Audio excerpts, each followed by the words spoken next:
রাধে রাধে। আম দিয়ে ভালো মিষ্টি কিছু বানাতে চাইলে ট্রাই করুন এই ম্যাঙ্গো ভাপা দই।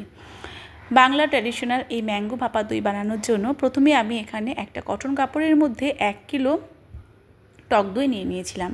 আর এটা প্রায় 3 ঘন্টা মতো আমি এই নেটের মধ্যেই রেখে ভারী একটা কিছু দিয়ে চাপা দিয়ে রেখেছিলাম। এতে করে দইয়ের ভেতরের এক্সট্রা জল সমস্তটাই বেরিয়ে গেছে। আর তারপর আধা ঘন্টার জন্য ফ্রিজে রেখে এটাকে একটা পাত্রে ঢেলে নিয়েছি। ফ্রিজে রাখার জন্য দইটা কিন্তু খুব সুন্দরভাবে কটন কাপড় থেকে উঠে এসেছে। যেহেতু ম্যাঙ্গো ভাপা দই বানাচ্ছি, আম তো লাগবেই, তার জন্য আমি এখানে নিয়ে নিয়েছি 2টো পাকা মিষ্টি হিমসাগর আম। তো আমি এই ছোট্ট মিক্সিং জারের মধ্যে আমগুলোকে নিয়ে ব্লেন্ড করে নিয়েছি খুব স্মুথভাবে। তো ম্যাঙ্গো পাল্প রেডি।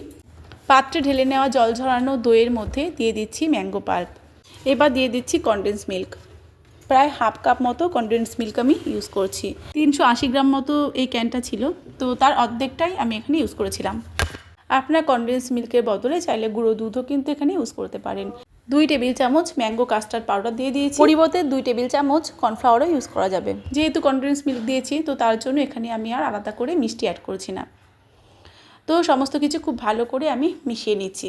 একটা হ্যান্ড উইস্কের সাহায্যে আমি এরকমভাবে একটু ফেটিয়ে একটা স্মুথ ব্যাটার তৈরি করে নিয়েছি।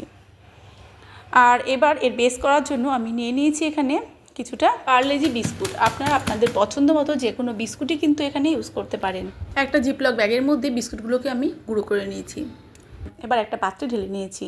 প্রায় 50 গ্রাম মতো আমি মেল্টেড বাটার এর মধ্যে দিয়েছি। বাটারের পরিবর্তে ঘিয়ের ব্যবহারও কিন্তু এখানে করা যেতে পারে। আর তারপর সমস্ত কিছু খুব ভালো করে মিশিয়ে নিচ্ছি। আর ম্যাঙ্গো ভাপা দই বানানোর ক্ষেত্রে এই পার্টটা কিন্তু একদমই অপশনাল। প্রপার ম্যাঙ্গো ভাপা দইয়ের মধ্যে কিন্তু এটা থাকে না। অ্যাকচুয়ালি এটা চিজ কেকের মতো করে আমি করছি। ম্যাঙ্গো ভাপা দই আর চিজ কেক দুটোর ফ্লেভারই এখানে পাওয়া যাবে। আপনারা চাইলে অবশ্যই এই বিস্কুটের পার্টটাকে স্কিপ করে যেতে পারেন। আমি মাঝে মধ্যেই শুধু ম্যাঙ্গো ভাপা দই বানাই, তো আপনারাও কিন্তু চাইলে এটাকে অ্যাভয়েড করতে পারেন।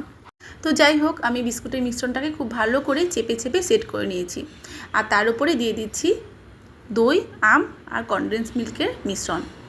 আর এটাকে স্টিম করার জন্য আমি ইজি রিমুভ করা যায় এই বেকিং ট্রেটা ইউজ করছি। আপনারা এটার পরিবর্তে যে কোনো অ্যালুমিনিয়ামের পাত্রে বেকিং শিট দিয়ে এটাকে বেক করতে পারেন, তাহলে খুব ইজিলি কিন্তু রিমুভ হয়ে যাবে।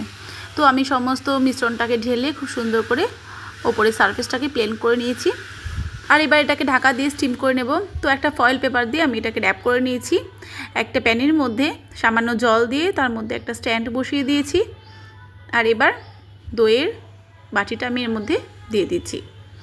তো এটাকে প্রায় 30 থেকে 35 মিনিট মতো আমি এটাকে মিডিয়াম টু লো হিটে খুব ভালো মতন এটাকে স্টিম করে নিয়েছিলাম। তারপর প্রায় 2 ঘন্টা মতো আমি এটাকে ফ্রিজে রেখে দিয়েছিলাম। আর এখন দেখুন খুব ভালোভাবে সেট হয়ে গেছে। ওর থেকে কিছুটা ফ্রেশ ম্যাঙ্গো কুচি, রোজ প্যাটেল, পেস্তা কুচি ছড়িয়ে ঠান্ডা ঠান্ডা সার্ভ করেছিলাম। একদমই মাউথ মেল্টিং খেতে হয়েছিল, জাস্ট অসাধারণ। বাড়িতে বানান আর আমাকে কমেন্টসে জানান কেমন হয়েছে। তো এনজয় ম্যাঙ্গো ভাপা দই। রাধে রাধে।